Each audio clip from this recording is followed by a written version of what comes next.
در ناحیه وسه با پیشنهاد مقامات اجرایی حاکمیت دولتی ناحیه عاید اجرای قرار حکومت جمهوری تاجیکستان جهت به مشکلی گذراندن دوره زمستانی سالهای 2023-2024 در این زمینه تامین اهالی با موادهای غذایی و مواد سوخت یارمارک فروش محصولات برگزار کرده شد.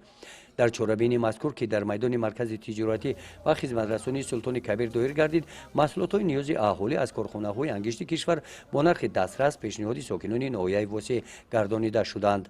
طبق اجرای نقشه چورابینی‌های وزارت صنعت و تکنولوژی نو جمهوری تاجیکستان تشکیل و برگزاری یارمارک‌های فروش انگشت در شهر و ناحیه‌های ولایت‌های سوغد و بدخشان برگزار کرده شد. همزمان چنین تشکیل یارمارک در شهر و ناحیه‌های ولایت خطلان و نقشه گرفته شده است که عین حال شکلی که شما شاهد آن هستید برگزار شده است. باید قید کرد که مقصد و هدف از برگزاری چنین یارمارک این پیش از همه به اعتدال آوردن نرخ در بازارهای شهر و ناحیه‌های جمهوری بوده، این چنین تأمین اهالی با انگشت در فصل زمستان با نرخ‌های دسترس میباشد. در یارمارک فروش محصولات همچنین کشاورزان ناحیه وسه خودجگی‌های دهقانی محصولات‌های استحصالی خود را با نرخ‌های دسترس پیشکش ساکنان ناحیه گردانیدند.